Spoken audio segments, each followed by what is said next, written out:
ભારતીય અર્થતંત્ર હતું એની વાત આપણે અહીંયા કરવાની છે। એના પહેલા તો કે જ્યારે ભારત દેશ આઝાદ થયો ન હતો એના પહેલા ભારતની જે પણ કઈ ગતિવિધિઓ છે એ આપણે અત્યાર સુધી આ મુદ્દાઓમાં આપણે જોઈ અને એની ચર્ચા કરી કે આમાં આપણે જોવા મળ્યું કે ભાઈ અગાઉના સમયમાં ભારતનું સ્થાન છે એ દુનિયાના બધા દેશોમાં એક વિશિષ્ટ પ્રકારનું સ્થાન આપણને અહીંયા જોવા મળે છે। તો કે જે શાસનકારો છે એ ભારતમાં આવ્યા અને તેનો શાસનકાળ આપણે જોયો કે સૌથી પહેલા ભારત છે એ પોતાની રીતે એક એવો સમૃદ્ધ દેશ હતો અને આ સમૃદ્ધ દેશ વિવિધ જે જાતિ, ધર્મ, ભાષા, સંસ્કૃતિ આ બધી જ બાબતોમાં એક વિશિષ્ટતા ધરાવતો દેશ હતો। એની અંદર જ્યારે ભારતની સમૃદ્ધિથી આકર્ષાઈ ભારત પર ઘણા આક્રમણો થયા અને એ લોકોએ આક્રમણ કરવાથી એ લોકોએ ભારતની ઘણી બધી જે સમૃદ્ધિ છે એને લૂંટી પણ છતાંય પણ આપણું ભારતીય અર્થતંત્ર એટલું બધું ત્યારે મજબૂત હતું। વર્ષો પહેલા આપણે વર્ષો પહેલાની જો વાત કરીએ તો ત્યારે પણ આપણું ભારતીય અર્થતંત્ર છે એટલું બધું મજબૂત હતું કે અહીંયા વર્ષ 1526 થી અહીંયા 1858 ની આપણે વાત જોઈ કે 16મી સદીની શરૂઆતથી 19મી સદીના મધ્યગાળા સુધી જે મુઘલ સામ્રાજ્યો છે એ મુઘલ સામ્રાજ્યની અંદર જે લખાણો પ્રાપ્ત થયા છે એની અંદર આપણા ભારતની જે પણ કઈ સમૃદ્ધિ હતી એને આજે પણ આપણે જોઈ શકીએ છીએ। એના લખાણોમાં આપણે અત્યારે પણ એના ઉદાહરણો જોઈ શકીએ છીએ કે ભારતનો ત્યારે વેપાર કેવો હતો, ત્યારે કઈ રીતનો વહીવટ થતો હતો, એ બધું આપણે એના વિશે જાણી શકીએ છીએ। હવે પછી ભારતમાં વેપાર અર્થે આવેલા જે ફ્રેન્ચ, પોર્ટુગીઝ, ડચ અને અંગ્રેજો જેવા જે પણ કઈ વિદેશી પ્રજાઓ આવી ધીરે ધીરે શરૂઆતની વાત આપણે કરી કે ભાઈ બહુ પાછળ જઈએ તો જે મહાભારત કાળનો યુગ હતો ત્યારની આપણે વાત કરી કે ત્યારે પણ આપણે જોઈ છીએ કે આપણા જે રાજા રજવાડાઓ છે એ અગાઉથી જ એટલા બધા સમૃદ્ધ હતા અને એની સમૃદ્ધિની કારણે જ આપણો ભારત દેશ છે એ દુનિયાના દેશોમાં ખૂબ જ પ્રખ્યાત અને જાણીતો હતો અને એટલે જ આ જે અલગ અલગ દિશાઓમાંથી અલગ અલગ દેશમાંથી જે પ્રજાઓ આવી અને તેઓએ આક્રમણ કર્યા અને ભારત દેશને લૂંટવાનો પૂરો પ્રયત્ન કરે છે અને ઘણા બધા લૂંટી પણ ગયા છે। આ ઇતિહાસની અંદર પણ આપણે જોઈ શકીએ છીએ કે ભારતની અંદર આપણું જે અર્થતંત્ર છે એ દુનિયાની અંદર એટલું બધું પ્રખ્યાત એટલું વિખ્યાત હતું કે ભારતમાં જે વેપાર અર્થે વિવિધ પ્રજાઓ આવી એ પ્રજાઓએ આવીને અને અહીંયા વેપાર ધંધો શરૂ કર્યો અને વેપાર ધંધો જેવો શરૂ કર્યો અને પછી ધીરે ધીરે એ લોકોને લાગ્યું કે ભાઈ ભારતની અંદર તો એટલી બધી આવક છે, એટલી બધી સમૃદ્ધિ, સોનું, ચાંદી છે, બધી જ પ્રકારના ફ્રૂટ, ફળ, શાકભાજી થાય છે, કોઈ જાતની કમી નથી, એવી વિવિધ પ્રકારની જમીનો છે, આબોહવા એ પ્રકારની છે કે અહીંયા બધા જ પ્રકારના ફ્રૂટ શાકભાજીથી લઈને અલગ અલગ પ્રકારના જે મેવાઓ છે તે થાય છે કે મરી મસાલાઓ, તેજાનાઓથી લઈને વિવિધ પ્રકારની ઔષધિઓ આ બધું જ ભારતમાં આપણને અહીંયા જોવા મળે છે। તો અહીંયા વેપાર કરવો આપણા માટે ખૂબ જ લાભદાયક રહેશે અને એ લોકો અહીંયા વેપાર કરવા આવ્યા અને વેપાર કરવા આવ્યા ધીરે ધીરે તે લોકોએ જોયું કે ભારતની અંદર તો આપણે અહીંયા વેપારની સાથે સાથે અહીંયા હવે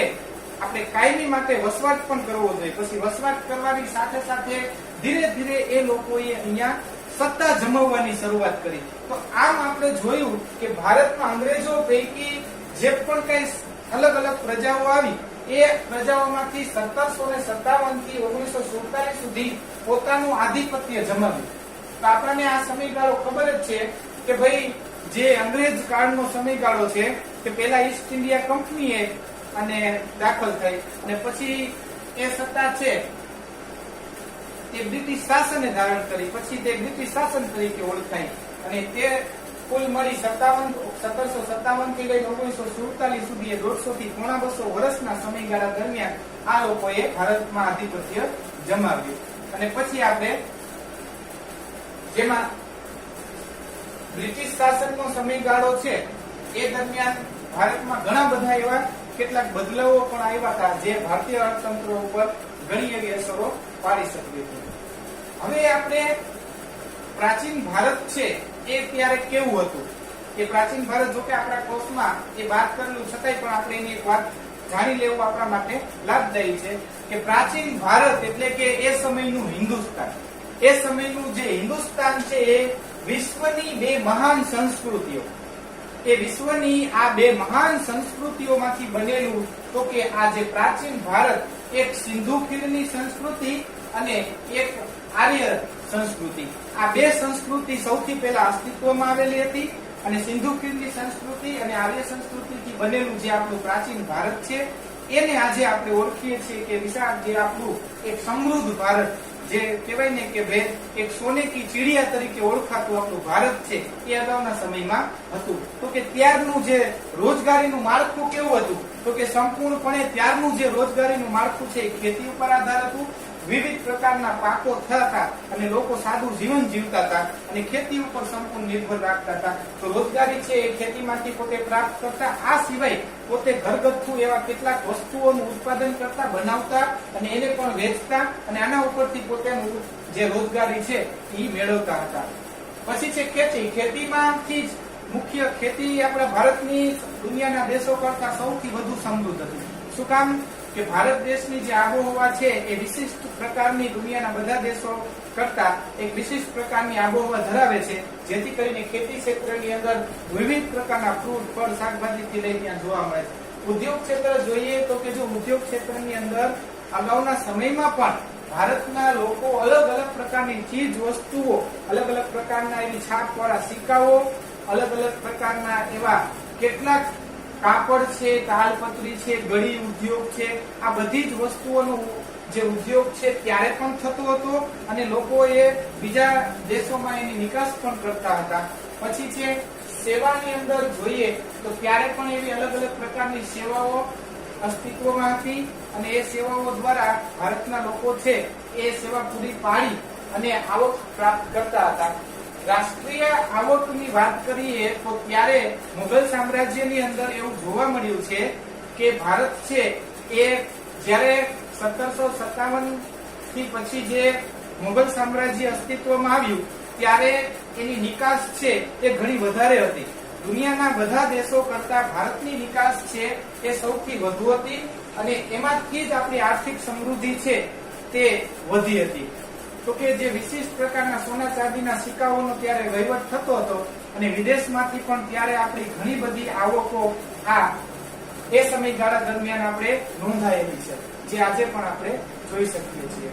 તો આ હતું આપણું પ્રાચીન ભારત. જો કે વાત કરીએ તો એની ઘણી બધી ચર્ચાઓ થઈ શકે છે, પણ આપણે અહીંયા ખાલી આપણે એની ટૂંકમાં માહિતી લીધી અને એના પહેલા આપણે જે ભારતીય અર્થતંત્રનો જે પણ કઈ ઇતિહાસ છે એના વિશે આપણે ટૂંકમાં ચર્ચા કરી. બાકી આપણે આ બધા જ મુદ્દાઓની વિસ્તૃત ચર્ચા કરીએ તો ઘણા બધી ચર્ચા થઈ શકે છે, પણ તમે વિદ્યાર્થી મિત્રો આ બધી જ ચર્ચા અગાઉના ધોરણમાં વિગતવાર સમજી ચૂક્યા છીએ. માત્ર ને માત્ર અહીંયા આપણે આ ભારતીય અર્થતંત્રને જાણવા માટે આપણે આ ચર્ચા કરીએ છીએ કે 1526 માંથી લઈ અને 1858 સુધી 16મી સદીથી લઈને 19મી સદી સુધી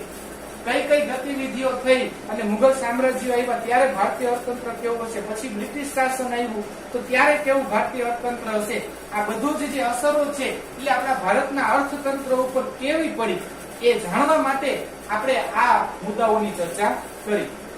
હવે જે આપણે મુદ્દાની ચર્ચા કરવાની મેઇન તો કે સ્વતંત્રતા પછીનું જે ભારતીય અર્થતંત્ર છે એને આપણે અહીંયા જોવાની ચર્ચા જોઈ સમજશી અને એની ચર્ચા કરશું. તો કે જો અંગ્રેજો ભારતમાં આવ્યા ત્યારે ભારતીય ખેતી ઉદ્યોગ અને વેપારો જે જાહો જલાલી ભોગવતા હતા એ આપણે જાણીએ છીએ કે ભાઈ વર્ષોથી આપણું ભારત છે એ જે સોને કી ચીડિયા તરીકે ઓળખાતું હતું તે વેપાર ઉદ્યોગ ક્ષેત્રે પણ જાહો જલાલી હતી, ખૂબ જ આગળ હતું, એટલું બધું સમૃદ્ધ હતું આપણું ભારત દેશ ત્યારે. અને પછી ભારતમાં ત્યારે આપણે જોઈએ તો સુતરાઉ કાપડ, મલમલ કાપડ, તાંબા પિત્તળના વાસણો,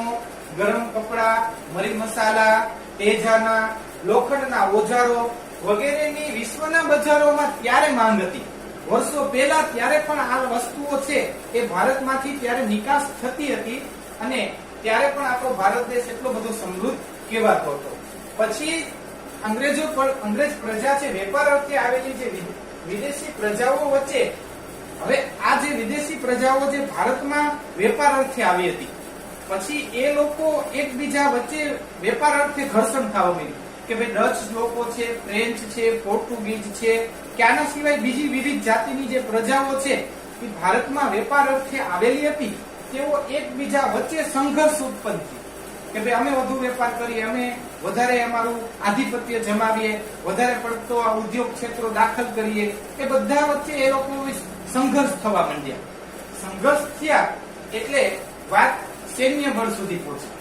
તેઓ એકબીજા સાથે લડાઈઓ અને ઝઘડા સુધી પહોંચ્યા. તો કે જોઈએ કે અહીંયા સંઘર્ષ વધ્યું અને તેના કારણે પોતાની તાકાતનું પ્રદર્શન કરવા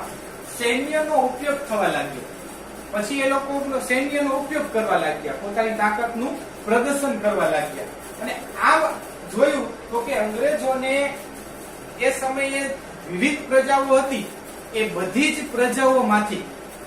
જે ડચ લોકો હતા, ફ્રેન્ચ હતા, બીજા જે પણ કઈ પ્રજાઓ હતી, પોર્ટુગીઝો હતા, આ બધા જ લોકોમાંથી જે ઇંગ્લેન્ડની અંગ્રેજી પ્રજા હતી એને ઇંગ્લેન્ડના રાજાનો સાથ સહકાર મળ્યો. એમાં એનો સ્વાર્થ હતો કે ભાઈ એ ઈસ્ટ ઇન્ડિયા કંપનીને જો આ લોકો આગળ વધારે અને ભારતમાં એનો સિક્કો જમાવે તો આપણે અંગ્રેજ પ્રજા સૌથી હોશિયાર અને સૌથી વધુ પ્રભાવશાળી છે. જો એને આપણે આગળ લાવશું, એને સાથ સહકાર આપશું તો ભારતની અંદર ઈસ્ટ ઇન્ડિયા કંપનીનો સિક્કો લાગી શકે છે અને તે ભારત ઉપર રાજ કરી શકે છે. એવી ઈચ્છાથી અહીંયા અંગ્રેજોને ઇંગ્લેન્ડનો રાજકીય સાથ મળ્યો અને તેઓએ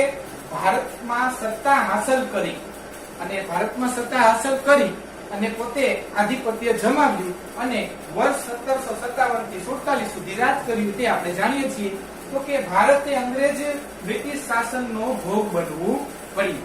આ જે આપણું ભારત સ્વાતંત્રતા પહેલાનું ભારતનું અર્થતંત્ર છે. અહીંયા આપણે જે વાત કરી કે સ્વતંત્રતા પહેલા આ બધી ગતિવિધિઓ થઈ ભારતમાં. પછી આપણે ત્યારે